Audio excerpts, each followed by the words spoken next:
It is now my distinct pleasure to introduce our keynote speaker for this evening, Dr. Amy Acton. Dr. Acton is a physician and community leader who has spent over 35 years pursuing her passion for public health and wellness. She's in private practice in preventive medicine and global public health. Whether as director of the Ohio Department of Health during the early days of the COVID-19 pandemic, Vice President of Humankind at the Columbus Foundation, or a professor in global public health, Dr. Acton has inspired interdisciplinary, cross-sector teams to address our most challenging issues, raising the bar higher, ensuring community conditions in which all of us can flourish and realize our full potential. Dr. Acton most recently used her unique ability to inspire people to live their best lives by creating a new nonprofit to champion Rapid 5, a movement dedicated to connecting Central Ohioans to nature and one another through Ohio's 5 major waterways and the parks and trails among them. Her Health, Healing, and Hope series, The Loneliness Epidemic, produced by WKYC in Cleveland, has been honored with a 2024 Gracie Award. Dr. Acton was also featured in The Invisible Shield, a 4-episode PBS docuseries exploring the COVID-19 pandemic and other historical and modern challenges to our health, highlighting the essential role public health plays in increasing our life expectancy and quality of life. Dr. Acton's widely acclaimed leadership and inspiring guidance were experienced in daily news conferences as COVID exploded in the spring of 2020, earning her a Profile in COVID Courage Award from the John F. Kennedy Library Foundation in 2021. In 2022, she was named Woman of the Year Ohio by the USA Today. Dr. Acton has been featured in many publications, including the New York Times, the New Yorker, Time, Sesame Street, and most recently, the Smithsonian Magazine and Forbes. Dr. Acton received the Columbus Foundation's 2020 Spirit of Columbus Award and is the recipient of Ohio State University's highest alumni award, the Alumni Medalist Award. I will ask you to join us in welcoming Dr. Acton.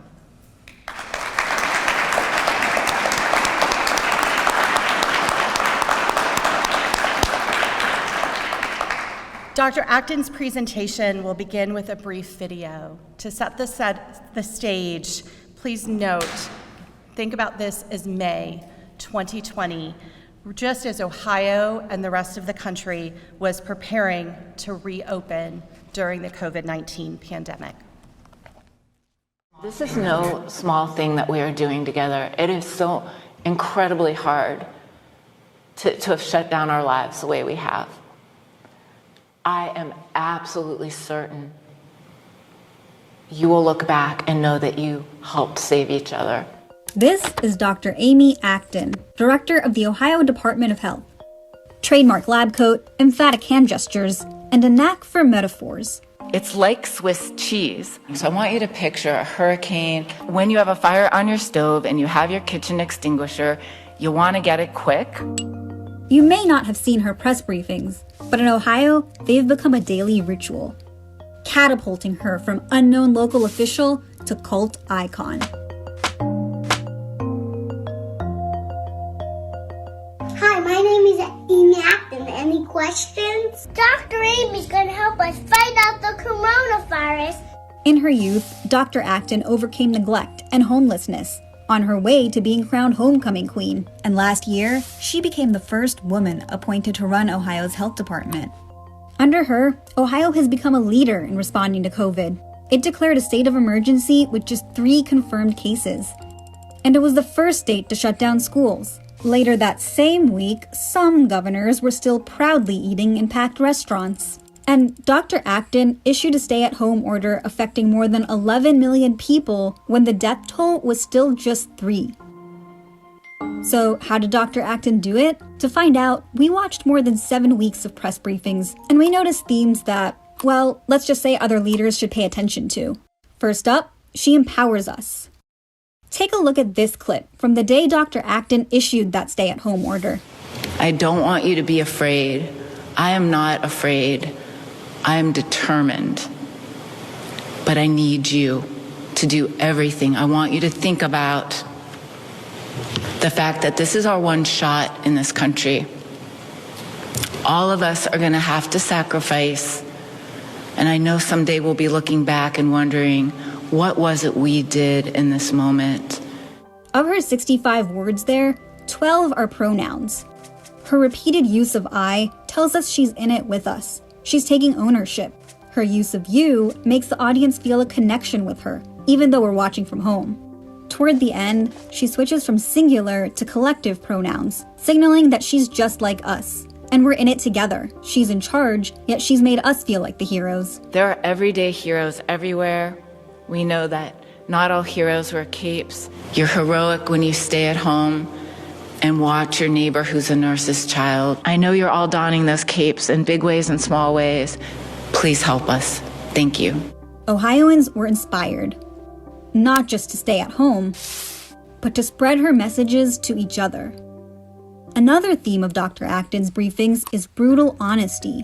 And to understand this one, we have to take you back to mid-April. People were getting restless, wondering when things would get back to normal. So I do hope no one at home thinks like it's wide open May 1st, going back to life as normal. The rules have changed and they're not going to be quite the same. Life will be different for quite some time to come, and maybe in some ways that are permanent. She's preparing us for the long haul, even if it's not what we want to hear. It's really hard to hear that, but we are not going back to 6 months ago. That's not the reality we all face. This is something she does a lot, actually, setting up bad news with a warning. Ohioans, I know that's hard to take. I know that's a hard truth for people because we want there to be a right answer and a right way. And I know this is a deep breath we all must take. Dr. Acton's also honest about what she doesn't know. We have to be very clear and transparent with you. All of these numbers are a gross underestimation, and we have no real idea of the prevalence of this infection yet. A lot of leaders just avoid talking about uncertainty, but when Dr. Acton repeatedly says, "We don't know," it's actually calming to hear her admit what we all feel deep down, that we just don't have the full story. And finally, Dr. Acton sees vulnerability as a strength. After watching dozens of hours of briefings, there was one word we kept hearing over and over. Please just acknowledge and give a name to what you're going through. Acknowledge it with each other.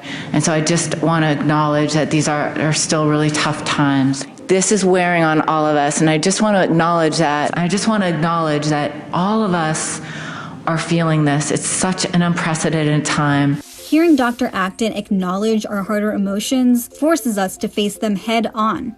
Stuffing down fear and sadness just causes more stress and may make us act more selfishly instead of empathizing with each other. You'll have days when you're anxious, but don't kill yourself over that. Please know and forgive yourself and try again. And take a look at what she does here. Every day I go through stages of grief. I go through, denial.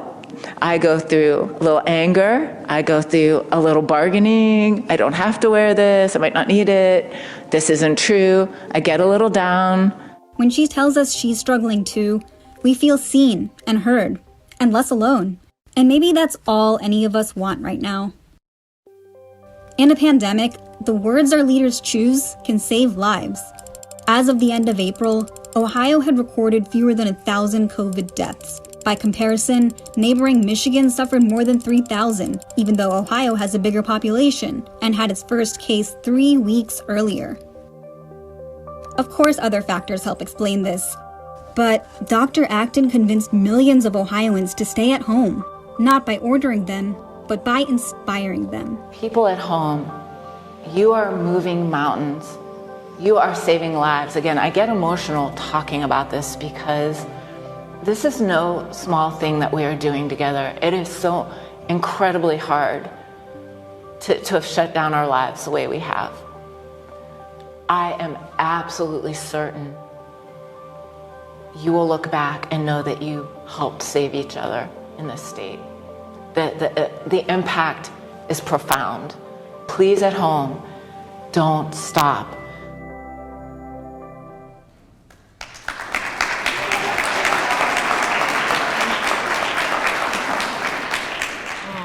Hello, everyone. Good evening. Sorry to the people from Ohio, because they have a little bit of trauma in their eyes at seeing this, but I know that some version of what you just saw there, high students, is something that happened in each of our states. First of all, it's an honor to be here. I want to thank the Orlandos for thanking me for this talk on leadership. I can't wait to share with you my thoughts from behind the scenes and what those three concepts have meant for me. Kim Kavanaugh, Dean Kavanaugh, thank you so much. It's so much work goes into doing this, and I appreciate it. And Brian, I don't know where you went to, but I thought that invocation said so much. The work, the Jesuit philosophy, something I've seen all day, everywhere I've gone, is that looking for God in everything. And we literally talked about God on air in the middle of COVID. I'm Jewish. This is Rosh Hashanah, Jewish holiday, beginning of 10 days of reflection and deep reflection. And I can tell you this concept in Jewish life of Shema, which is like one God, that is what I learned in that pandemic. This was the New York Times looking at 7 weeks of press conferences. But what I realize now looking back is that, and this has been studied by many academics, we actually were creating a ritualized holding space, not unlike we do in church or in other religions in our places of gathering. It was a holding space. There's so much as a doctor that you cannot fix, even when you know everything. And a lot of what you saw was me as a doctor or me as a mom. But we have to come up beside someone and tell them that hard truth and come alongside them. And what you saw us doing in that time was creating that space. So I want to tell you a little bit of the backstory, beginning with how did I end up working for a governor and being on TV, certainly something I never imagined doing. So my background is I did not know the governor. I was doing work for a major philanthropy on youth homelessness, something I'd actually experienced growing up. And somebody from the governor's world saw me for 1 hour in one meeting. And I literally got a call out of the blue. Got so nervous when I went to see him. Everyone stood up, everyone sat down, the governor sat down, and he pulled out a brown paper bag and he began to eat his lunch. And he was very disarming. People who know our governor can imagine this. He carried that brown paper bag everywhere we went, including in the world, including Tahiti. And he just asked me one question. He asked me where I grew up and tell me about your childhood. And I was so nervous, I told him, I grew up in Youngstown, Ohio, so not far from here. I had a pretty rough childhood up to the age of 12 when it finally got so bad I was removed. And the truth is, I'd moved all over the country, but mostly in that area, 18 different homes, different schools all the time. But then I stayed in one apartment in one school district for the next 7 years. And I noticed that the kids that I had left behind, who were just as smart and just as nice as the kids at my new school, we went on completely different trajectories. That one thing of having that stability, being in a good school. And I didn't realize it then, that was the beginning of my understanding that our zip code can predict so much more about our life expectancy, how long we will live, and our quality of life, so much more than our genetic code. I ended up getting in a BSMD program. You go right out of high school, 6 years straight, which was held in Northeast Ohio. Then moved to the Bronx to do my residency at Albert Einstein. It was 1990, the crack cocaine epidemic, and half of the kids in my pediatrics practice were going to be dead by the age of 3 from contracting AIDS in utero. And that was the beginning of me finally feeling like I was just seeing everything way too late. I actually ended up with a mentor who introduced me to the world of preventive medicine and public health. I didn't even know about it. And that took me on a career doing global health, teaching at Ohio State, being in post-genocide Rwanda, where I found that the infant mortality rate was lower than it is a mile from my house in Columbus still, to this day. And why is that? We spend twice as much as any other country, but it was home visiting programs and training people from the community. And I got so excited talking to the governor at one point, I grabbed him by the arm, because I do that as a doctor to really tell someone something. And everyone gasped in the room. And I literally reprimanded myself out loud. I said, "Oh my God, do not touch the governor."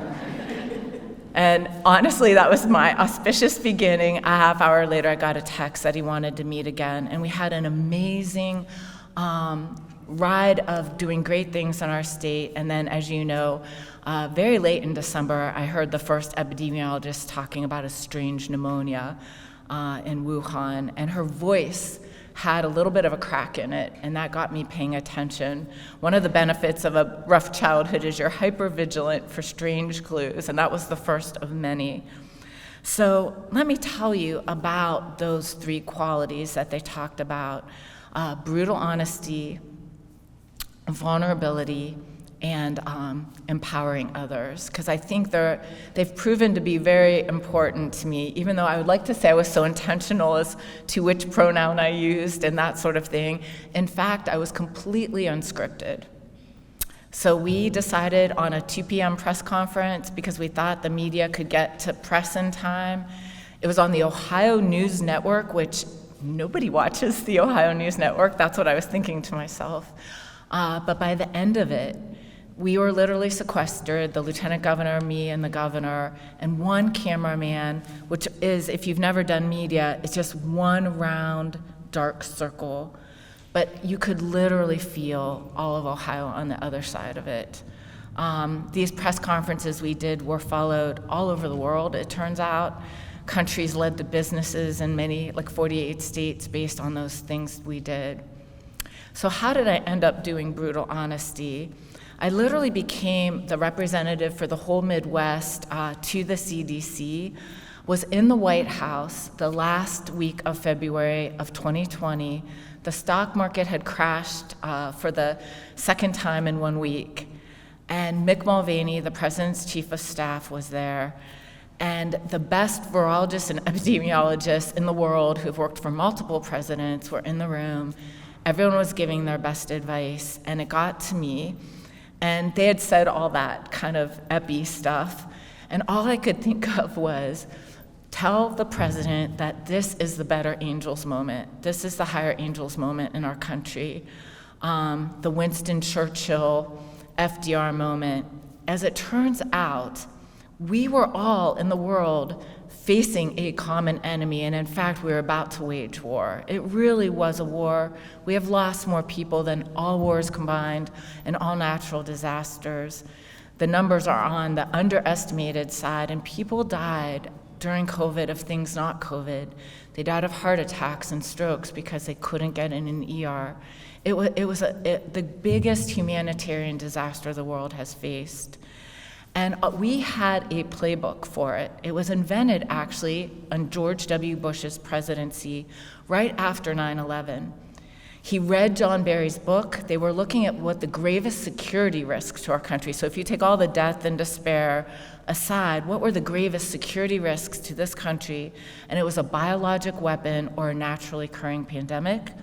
Because it deeply untethers everything in the world. It has endless cascading consequences. And as we saw, our supply chain completely crashed. Before a single order was written by any health officer, the economy had already crashed. We now have good data on that. And bad actors will take advantage of that unmooring of a population when we are scared, when we are in chaos. And that's what we saw unfold. The scientists had gone underground initially when scientists first spoke out about what was going on. This is in Michael Lewis's book, The Premonition.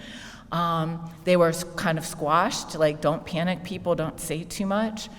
But in fact, there was a whole group of people who had planned and gamed for this. Too bad that our shared enemy was invisible and microscopic. It turned out that the state of Ohio was the sister state of Wuhan, and that we had a business delegation tour the State House in January of 2020. I mean, this is how interconnected our world is, and as it is all unfolding. If we could have thrown green dye on an invisible organism, if it was blobs like in Ghostbusters, we would have all gone, oh my gosh, that's the problem. But see, when you don't have that narrative that ties and explains it, we all become untethered, and that's what we've seen. So I was craving brutal honesty. I had literally Googled the word pandemic, even though I had taught global health for many, many years, because I just couldn't understand why the CDC wasn't saying what it was, why the World Health Organization. So that very next day, I got on a flight, went to Metro Health in Cleveland. The governor and I came out. The governor had been a senator during the time the playbook was made. And we made a simple promise that we would tell people the truth as we knew it, which included, as I said, being honest about, I don't know. But I'm a believer, especially from my childhood, that give me the facts, give me the truth, put the cards on the table, and we can handle any problem. I just knew that people could take it. But once we told the truth, everyone, there's no order I could write that could solve the myriad of problems that was happening in my state. But when I did that, everybody from where they sat could begin to solve problems. Restaurants were solving problems they'd never faced. Hospitals and prisons and nursing homes. Businesses were trying to stay open. Families were making decisions. Schools. So telling the truth, and this is leadership, I can't say enough, it's from a concept called adaptive leadership, taught at the Kennedy School at Harvard, a wonderful book to read. But telling people the truth at a pace they can accept it. Because that's when people can begin to all row together. So I always say in Ohio, I did not flatten the curve. We actually have data showing we did flatten the curve in Ohio, but it wasn't what I did. It was what Ohioans did for one another. We all knew what we were aiming at, and everyone rode from where they sat. And the wicked problems we face in this country and in this world cannot be solved by one sector alone, can't be solved by a governor alone. It is solved by the simple technique that we do in public health of gathering people around the table from multiple sectors, making sure who's missing at that table, and then beginning to have the hard conversations and working across sectors to solve problems. So brutal honesty is so crucial, and we're hungry for that, I think, as citizens. The second thing they mentioned was vulnerability. So it's not that I was never afraid. I mean, I kept waiting for the cavalry to come, the plan to unfold, and there is a day where you look over your shoulder and you know they're not coming, and you're it. And we all wonder, and to young people here, I always wondered what I would do when I would read history. If I was in World War II, what would I do? Would I be brave on that battlefield? Would I run in the other direction? You don't know how you will react. But when you are responsible for 11.7 million lives and you don't want anyone to die, imagine me thinking, don't die, don't die, don't die, don't die. I imagine this life raft. And our job was kind of like the Titanic. Like, I need to get everybody to grab a few more people up on this life raft from wherever they sit. And that was the image in my head. And honestly, everything that had happened in my life, including as some of the students I talked about today, the things that went terribly awry in my life that didn't make sense, somehow were all the things I needed in that moment. It just all sort of came together. And I was very fortunate to have a governor who allowed me to do that job. And so I can tell you, I was afraid at times, but the purpose and the meaning was so much greater than the fear. And every day in our lives, we face things, little things, where we see something and you just can't look the other way. And every now and then you can be a very ordinary person, which I consider myself one, and all of a sudden you see something big. But that's truthfully the moments we face over and over again, the choice we make over and over again in our lives. People were heroic. Boy, did they have courage, heart and soul. There was a woman who would paint watercolors every day in the state of Ohio. She was 92 years old. Her name was Bonnie Bowen. She was part of a fan page online. Day 1, day 2, day 3, little whimsical drawings. Eventually, Bonnie got COVID. She got prayer messages from across the entire world sent to her. Her little pictures went viral. People were there for her when she got sick. As she got through, she is still painting pictures, still doing stuff. But she had a purpose during the pandemic, and her little act affected people and kept them going.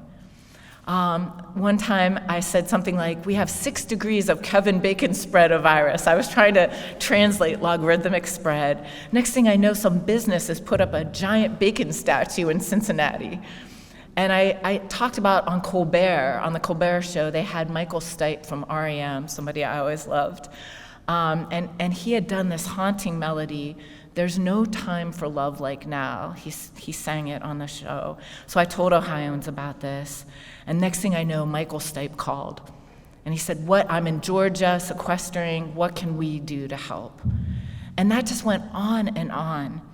Yes, there was hate. I became quite famous for people with AR-15s being in my front yard in a very normal neighborhood. It seems kind of silly to talk about it now because we've seen this over and over in all walks of our society. There was a very deliberate intent to kind of scare people and to stop people from telling the truth.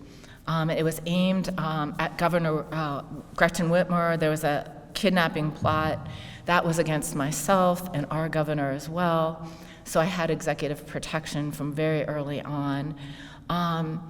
And they stalked my kids that live in California. My husband's an elementary school teacher. A bloody package was delivered to the playground of his school. So this stuff is real. It is intentional.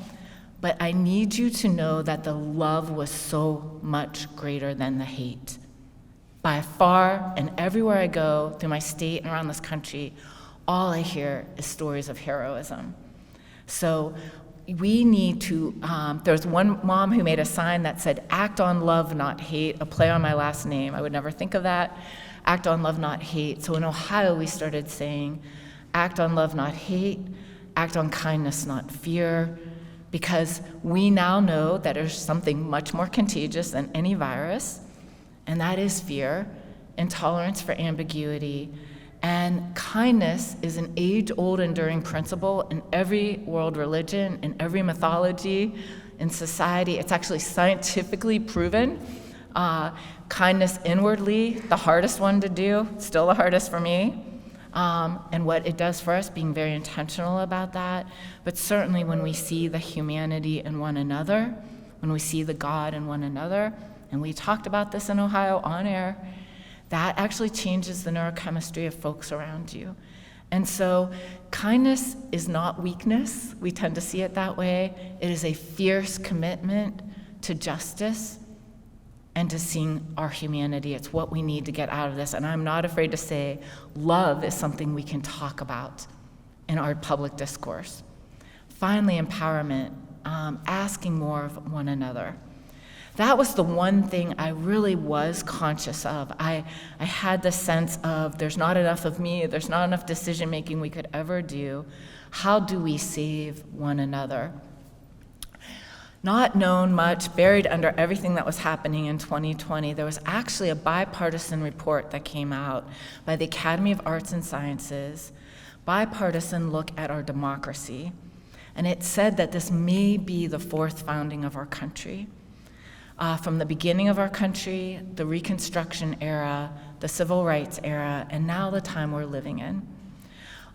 There are lots of things we can do that we have to actively do, though, to make a democracy healthy.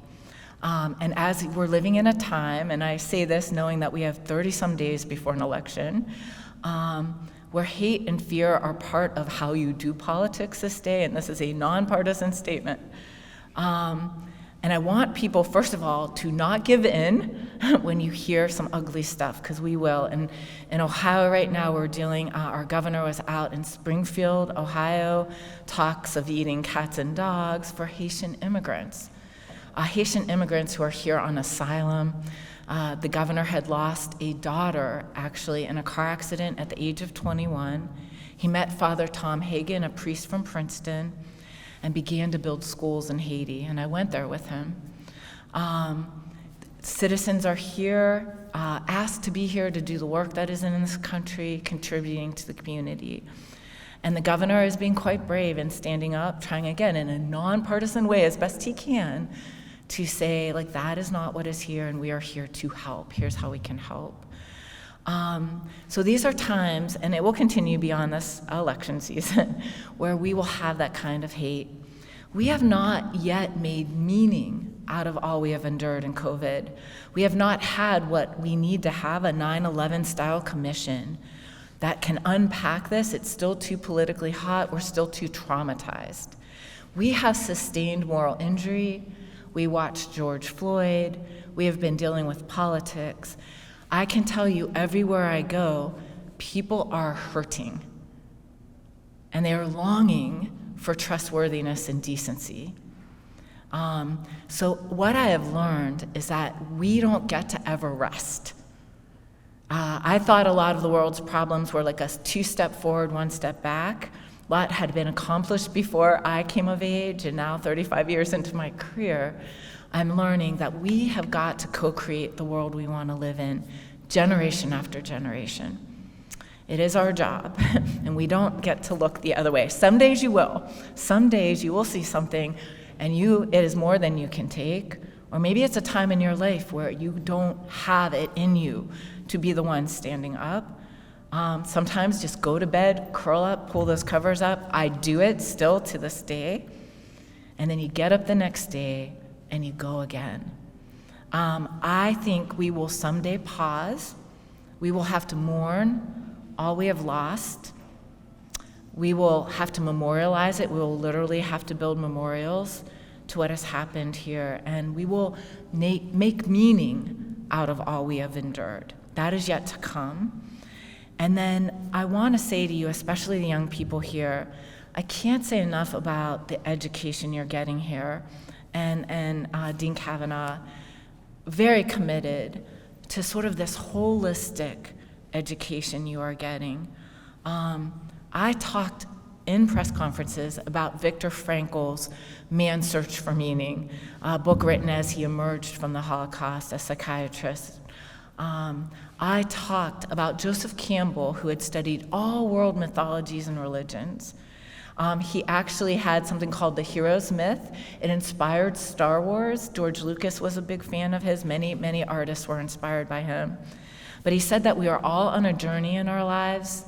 Nobody goes unscathed. I learned a lot as a young child, enduring things that helped inform my life, but I know no one who gets out unscathed from this life. And he said that we all enter dark forests in all the mythologies. We all have to go in there, and eventually we meet a dragon of some sort or another.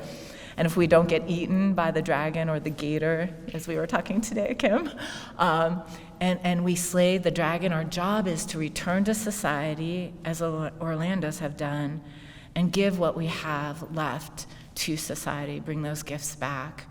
And that is the journey we're all on, make no mistake, even with people as they're dying. As a doctor, those of us privileged enough to be there, they are still growing and learning and making meaning. So it is an honor. I look forward to taking your questions. I'd love to answer anything, but it's an honor and a privilege, and thank you for having me.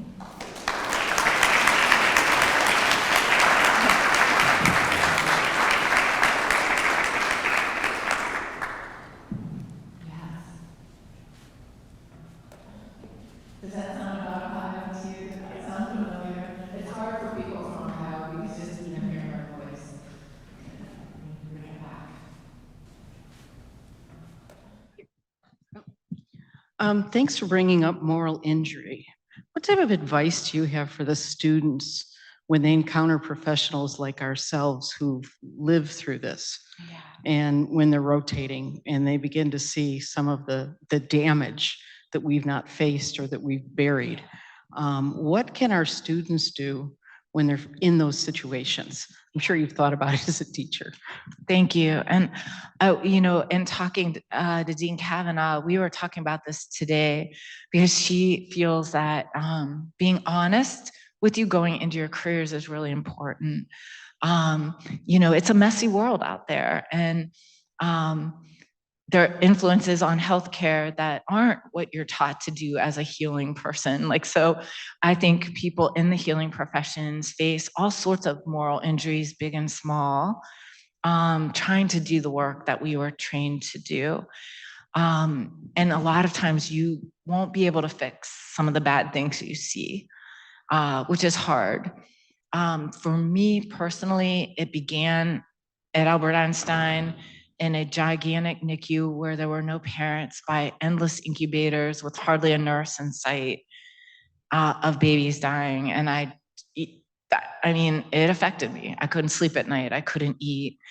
And a lot of the trauma, again, when you've had trauma in your life, which many, I'm sure people in this room have had, it never goes away all the way. So whatever you have to be activated is going to be there too.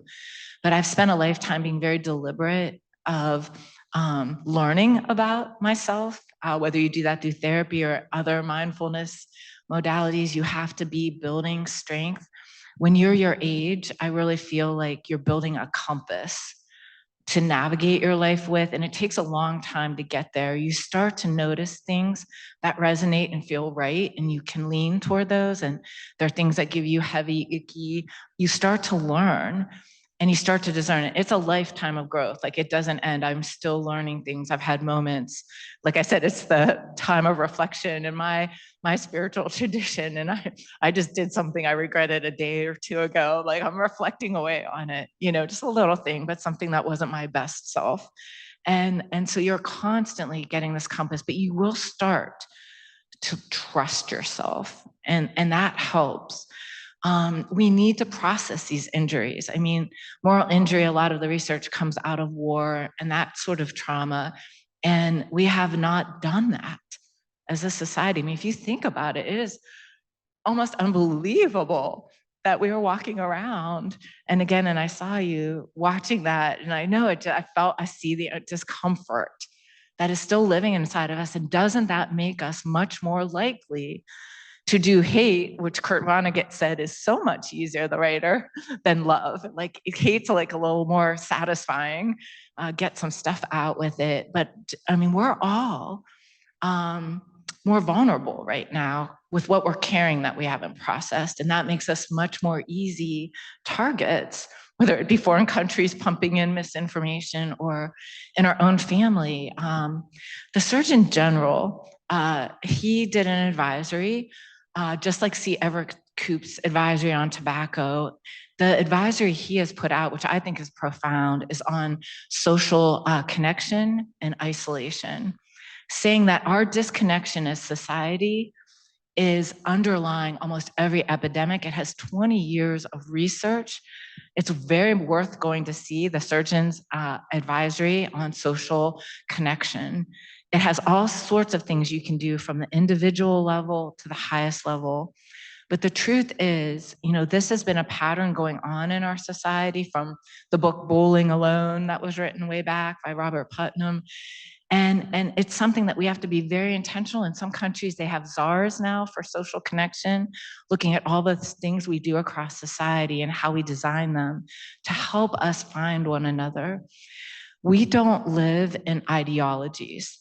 Like, we talk a lot about it on the news right now, but the truth is we are hardwired for a relationship and connection. It is built into us for our very survival. And that is really where we begin, is finding our way back to our common humanity and seeing that in one another. So you will face things that are hard to process. Don't do it alone. Find peers, find people who can help you, and name it. Acknowledge it was the word I said a lot. Acknowledge it first with yourself, and then reach out to try to talk to someone else about it. Well, thank you.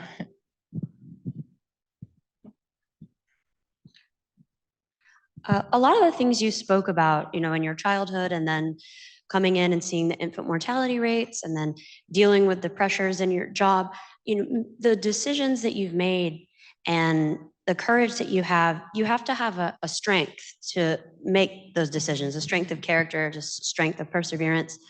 How did you develop that strength? And what advice would you have for students who are going into a similar profession who will need to develop that as well? Thank you. That's a kind of beautiful question, I think. This is a heart and soul issue. And honestly, that whole vulnerability thing, I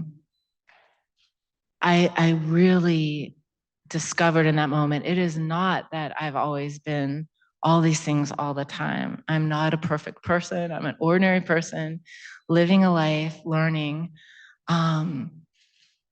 But I won't shy away from the fact that this was about what our invocation said. This is about moving forward through the world with awe and wonder and a humility. I don't know all the answers. No one has all the answers. We don't know what we'll face.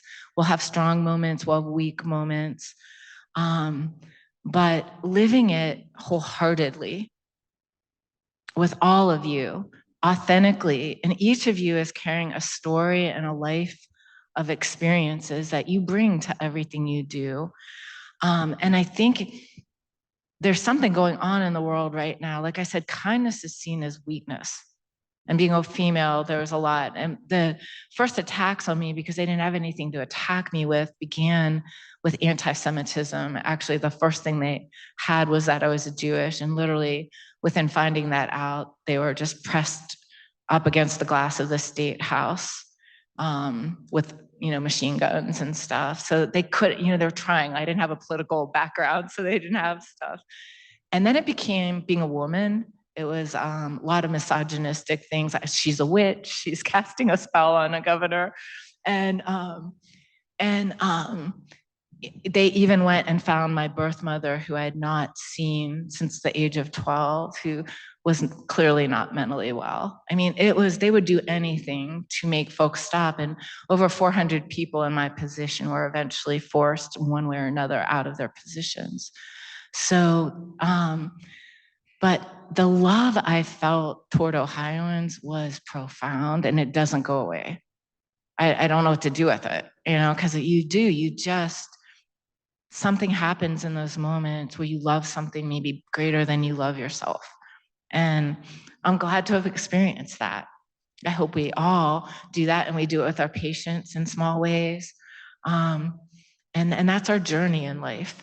Our journey in life, Martin Luther King talked a lot about that, is transcending our individual concerns to the concerns of the greater humanity.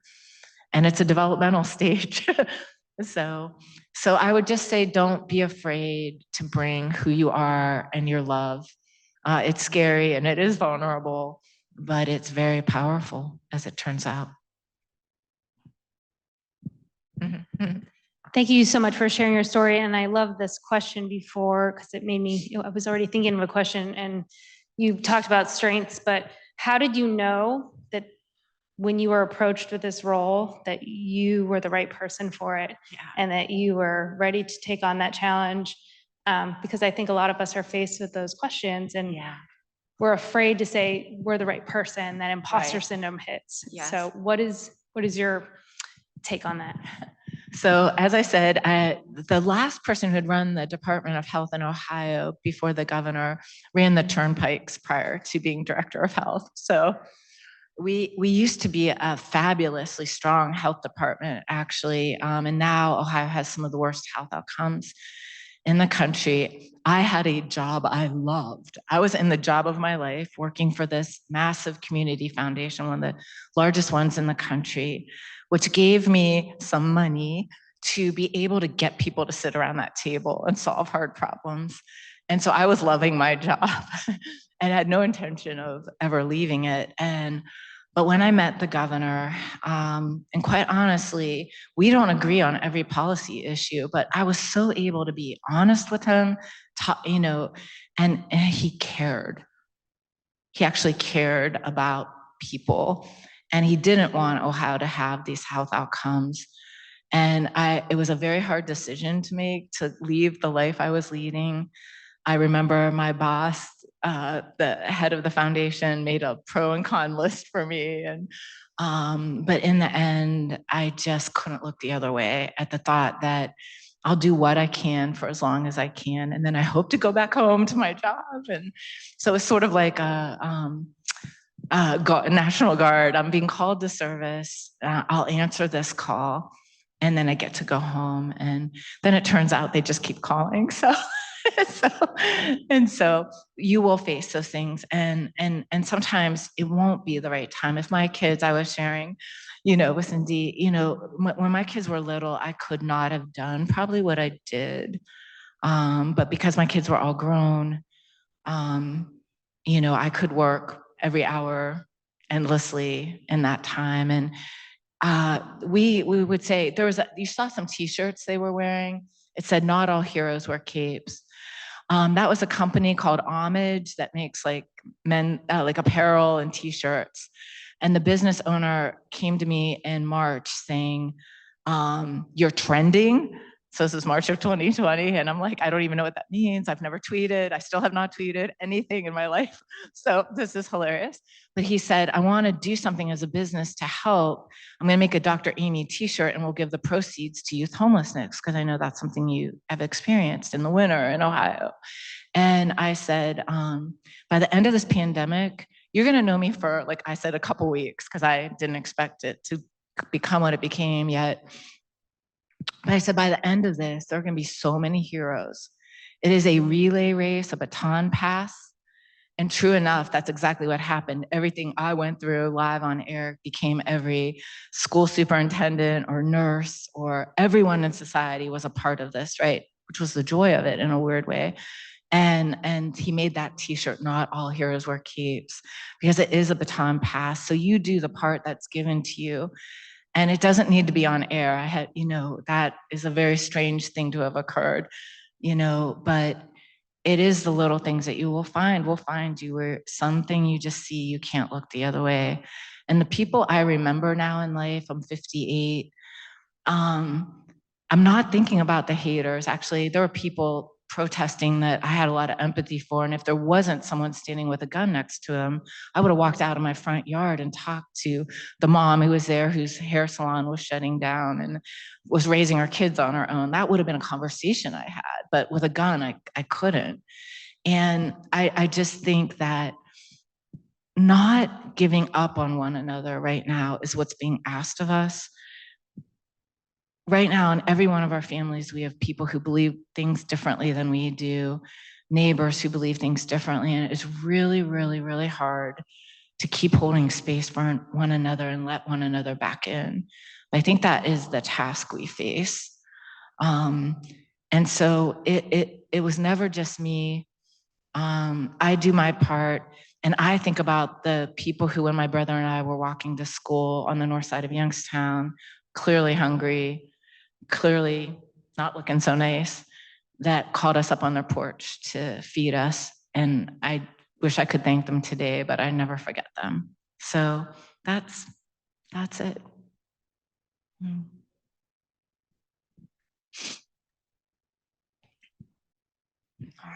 Can you talk a little bit? You're in the public eye. You're making decisions. You're getting national attention. Can you talk a little bit about your support network? What did you use to get through this? Oh, thank you. Yeah. So first of all, I was supposed to be media trained. When you become the health officer of a state, the CDC sends you this lovely weekend in Colorado, and you get like spin training. And there's many serendipities in my story in this, but the week before, I had an old sick dog, so we had these dog gates up all over our house, and it was early morning, and I'm stepping over it, and I tripped, flipped up in the air, and fractured my pelvis. So literally the fall, people don't know this in Ohio, the fall before COVID hit, I was going around on a walker, and so I didn't get the spin training, which was a blessing in disguise because I didn't know how to talk any differently. And then the governor let me be unscripted, which is, again, does not happen in politics. And the support I had, in any work we do, like I am the tip of the iceberg of a team of a couple thousand employees, and then I had all of government.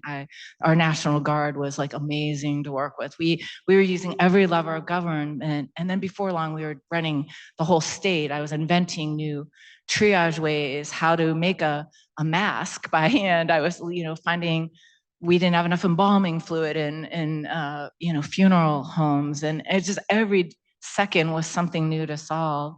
So it really was, I can't say enough. And I think this is the answer. Management, or even being an executive, is very different, I think, than leading. And in complex problems, you can't, as the leader, know all the answers or solve everything.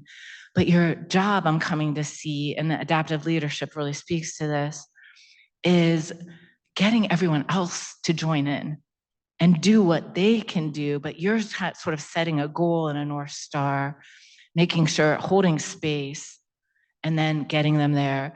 And so I think this accidental holding of space created support. Watching my governor, I learned a lot from him every day. And then my husband obviously was amazing. And I wasn't at home when people had guns in our front yard, which is I can't say enough, a normal neighborhood. People came and locked arms. The mayor came and sat in my yard. It was a silent protest to protect us. And my husband, who's a school teacher, was at home, and we had little dreams of like a Home Alone scene where maybe we put the sprinklers on or something. Like, you're thinking of these schemes, but we didn't do any of that. We created space that people could do that, and so I was very blessed in that sense. And then when I stepped down, I get so much support to this day. Ohioans everywhere I go come up and tell me their stories. So I'm sort of healing and still being supported from that connection we made. There wasn't a stranger in our state. And that, oh my goodness, what a profound, again, experience to get to have. So I've never not felt supported. And all those things, all the books I've ever read, all the things that had happened were all a part of that, making sense of it.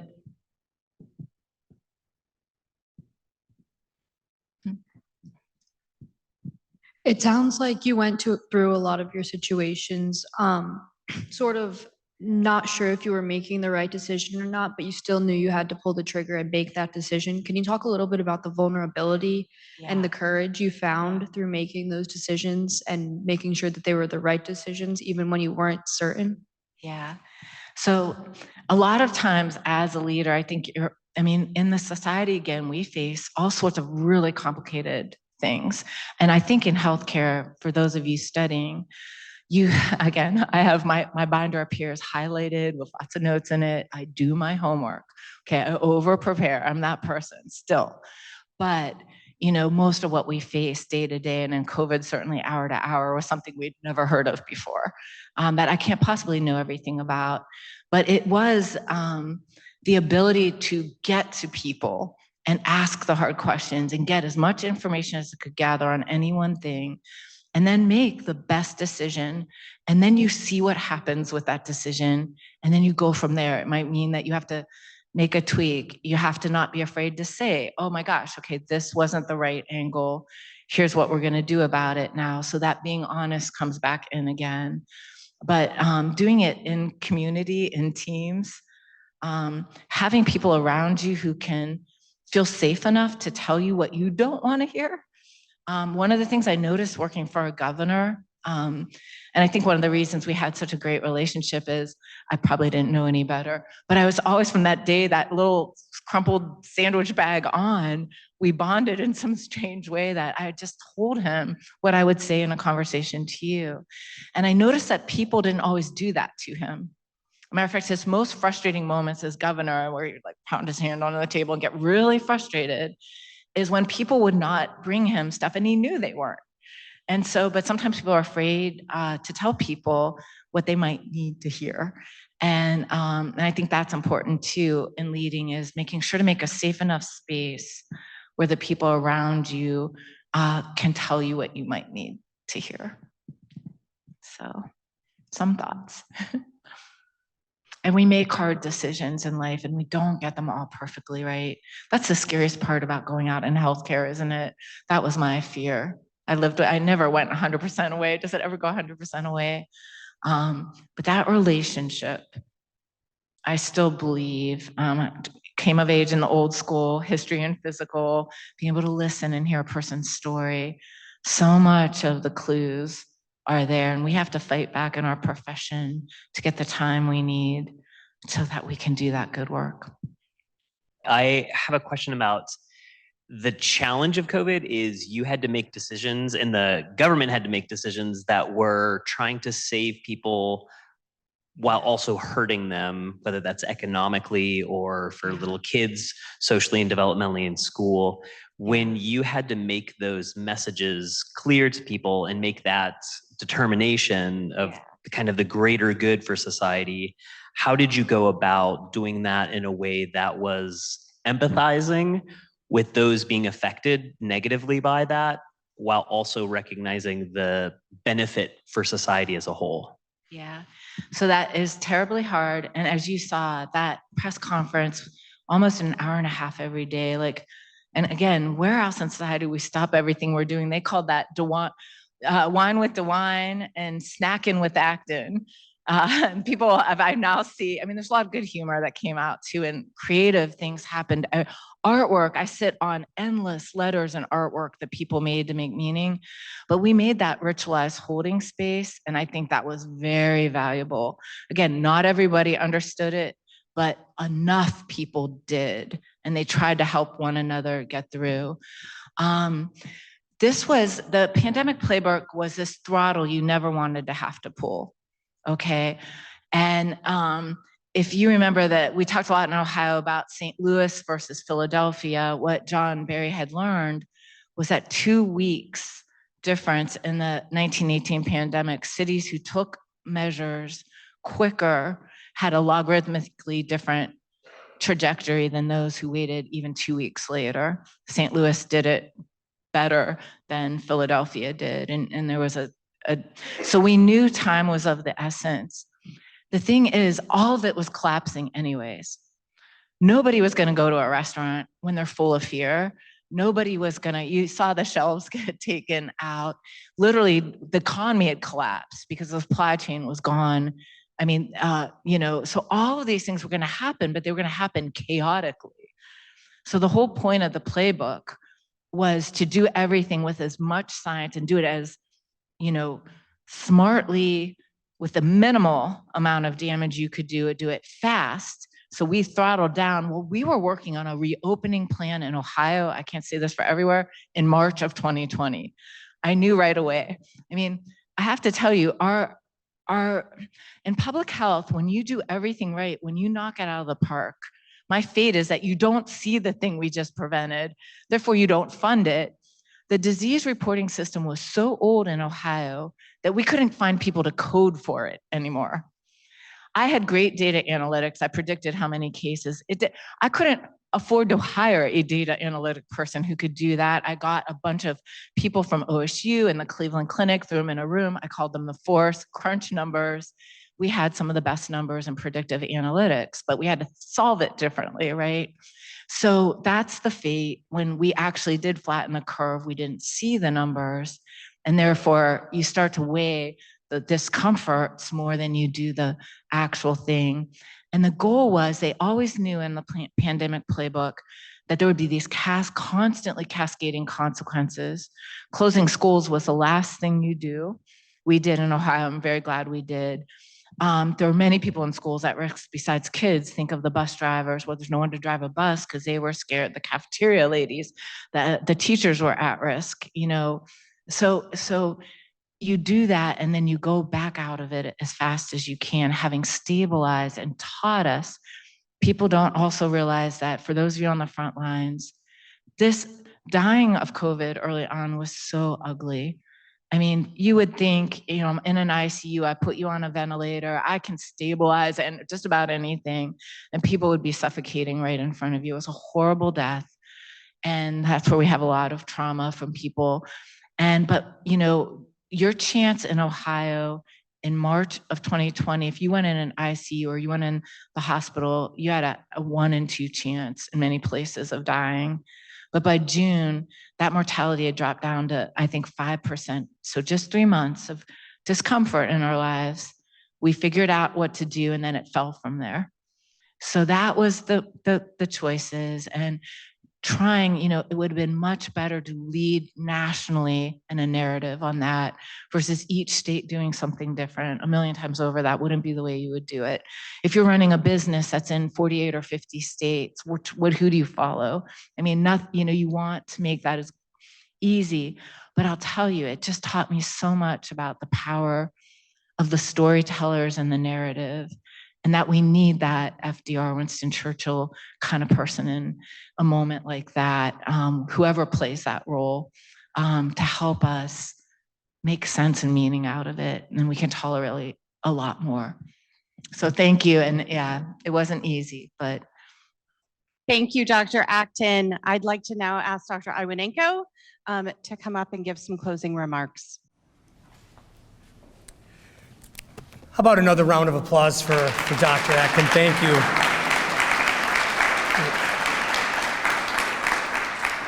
Dr. Acton, we had the opportunity to meet you right before the talk started, and I sincerely mean this. It takes about 2 seconds to realize how much you care and how much you exhibit just a true love for those around you. It's incredible, and we clearly have seen that tonight. Our experiences, they weave a fabric that forms who we are, and some people unfortunately become bound by those experiences. Others, they use those experiences to take a path of serving others and serving their community, their state, and serving their country. A leader, and you clearly showed this today, a leader doesn't walk that path alone. A leader has the ability to put a hand out and invite others to join them on that path. Vulnerable, determined, empowering others, brutally honest, and I'm going to add brave. Amy, thank you for being brave. Thank you for extending the hand out to us today and inviting us all on that path. Dr. Orlando, Mrs. Orlando, thank you so much for your vision in making this happen. Another round of applause for those that made this happen.